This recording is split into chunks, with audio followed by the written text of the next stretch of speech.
Olha, pra quem perdeu o último episódio, eu não vou dar nem muito spoiler, porque eu tô muito animado pra começar a aula de hoje, mas eu já vou adiantando pra vocês que as nossas aulas são cronológicas. O que isso significa? Significa dizer que a gente tem uma linha de pensamento.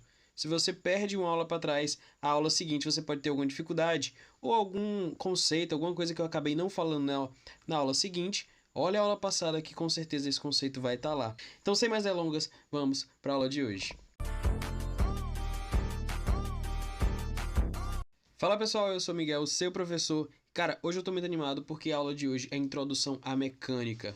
Nosso objetivo de hoje, a gente vai estar vendo as leis de Newton, força de atrito e a força elástica.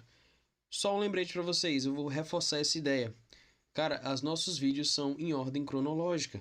Se você acabou não pegando algum conceito, olha o vídeo passado, ou então olha o vídeo seguinte que sai toda semana às meio-dia e 30. Meio-dia e 30. Eu andei falhando um pouquinho com vocês, eu sei, vou me policiar mais. Peço desculpas pela sumida, mas estou de volta. Começando com leis de Newton. Gente, primeira lei de Newton. O que ela vai dizer pra gente? É basicamente a resistência de um corpo a mudar o seu estado de movimento. Entenda a resistência como massa. Lei de Newton, a primeira, inércia. Um corpo tende a continuar parado ou em movimento constante e uniforme, e isso só vai mudar se houver uma aplicação de uma força sobre ele. Resumindo, é a resistência de um corpo à mudança do seu estado de movimento. Você pode entender essa resistência como massa e isso pode cair em alguma questão sua. Segundo a lei de Newton, a lei das forças. Basicamente é uma lei de fórmula. Força é igual a massa vezes aceleração. Lembrando que força é o vetor e aceleração também. Gente, detalhe, força é força FR, força resultante. Pequeno detalhezinho que eu acabei esquecendo de botar. Para finalizar as leis, lei da ação e reação. O que significa isso? Que para toda ação ocorre uma reação de mesma força e intensidade, só que em sentidos opostos. É por isso, amiguinho, que quando você tá naquela crise e você começa a ficar com muita raiva do mundo e eu sou um adolescente, sou um jovem, vou bater na parede, é por isso que a parede não sai voando, porque a parede devolve o seu soco ou o que você fizer com a mesma força de intensidade igual, só que no sentido oposto. E para você conseguir romper a parede, a gente entra num conceito de resistência, beleza? A resistência do material é o material é muito mais enrijecido, ele tem mais resistência do que a sua mão, então vai ser mais complicado você quebrar. Então vamos lá, pessoal. No simulador agora a gente vai ver como é que está funcionando todas essas forças.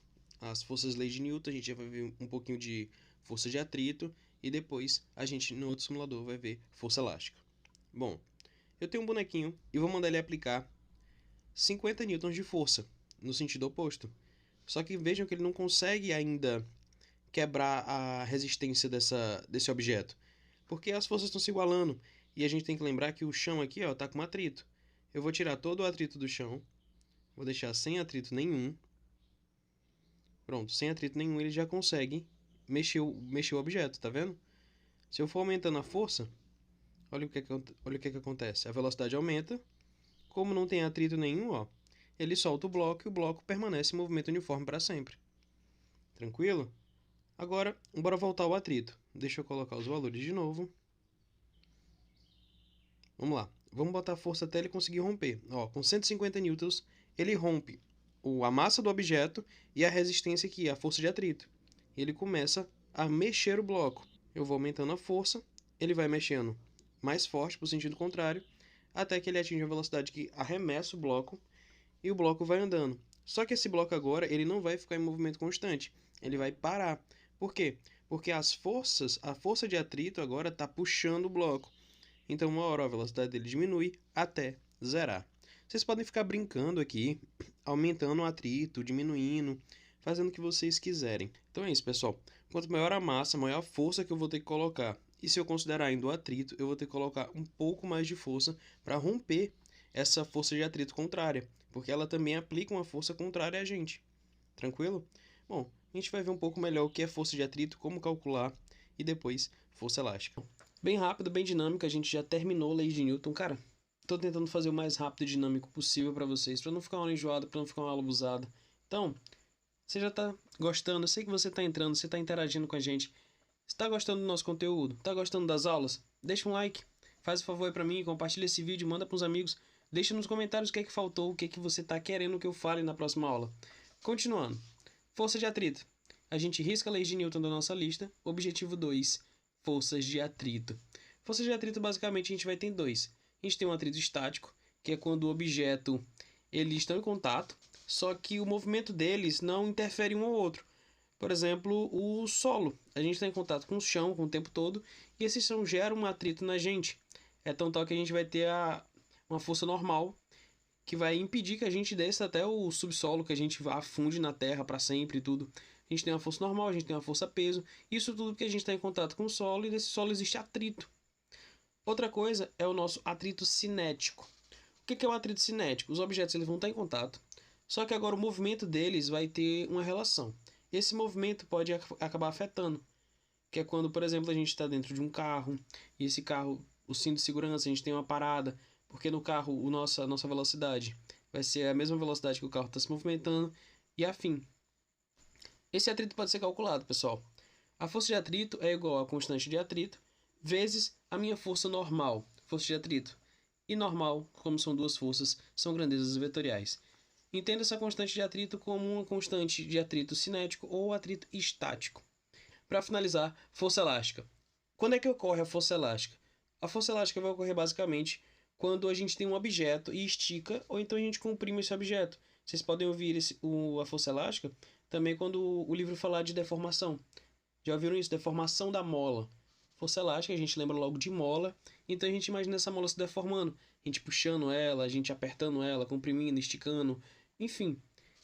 A gente vai calcular a força elástica baseado na lei de Hooke. O que a lei de Hooke vai dizer? Que a força elástica é igual à minha constante elástica vezes a minha deformação. A constante elástica é uma constante que é dada, são tabeladas. Geralmente a questão vai te dar ou então vai falar de algo que é bem conhecido. Algo que você já é para ter na mente, já é bem intrínseco. Tranquilo? Galera, só uma coisinha muito importante que a gente vai ver no nosso exemplo no simulador. No nosso simulador, a gente vai ver uma espécie de peso numa mola, como se fosse uma balança. E quando a gente tem esse tipo de exemplo, a gente consegue acabar calculando qual vai ser a massa do meu objeto que está ali na ponta da minha mola. Calma que a gente vai ver isso no simulador, não te preocupes. Só estou adiantando para você que quando você vê esse caso em específico, a força pode ser a força peso. E quando você tiver uma força peso, você sabe que peso é massa vezes gravidade. Então você vai pegar massa vezes gravidade igual a minha constante elástica vezes a minha deformação da mola. Então, já falei, já expliquei, a gente vai ver no simulador, na prática. Bom, beleza? Vocês já viram que é força de atrito, muito massa, né? E agora força elástica. Bom, gente, a força elástica eu já falei pra vocês que é em relação à deformação de uma mola. E olha que legal. Se eu colocar um pezinho aqui nessa mola, eu vou comprimir. Olha, eu vou comprimir a mola, vou soltar o peso. Ele vai ficar balançando aí infinitamente, beleza? Só que até ele parar, as forças têm que se igualarem. Eu vou adiantar esse processo para vocês, apertando aqui nesse botãozinho vermelho. Pronto, as forças se igualaram. O que acontece agora?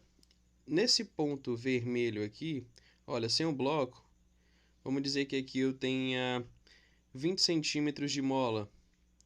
Quando eu estico ela, porque eu coloquei um bloquinho, ela tem deformação X, beleza? Com essa deformação aqui, gente, eu consigo fazer aquela ideia lá, dizer que a força aplicada é a força peso e descobrir a massa do meu bloco, certo? Eu vou colocar uma constante elástica aqui, eu vou dizer que a constante elástica é 80, certo? E aí fica de desafio para vocês descobrirem qual é a massa do meu bloco. Cara, esses simuladores são muito legais, são muito da hora, né? Bom, eu tô achando muito da hora, eu adorei essa aula. Espero que vocês também tenham adorado. E é isso, terminamos nossa aula de hoje. E eu espero que, de verdade, vocês tenham gostado bastante, porque eu adoro fazer isso. É muito bom estar aqui fazendo essas aulas pra vocês. Bom, um beijo pra vocês, Deus abençoe vocês e até a próxima. Valeu, falou, eu fui.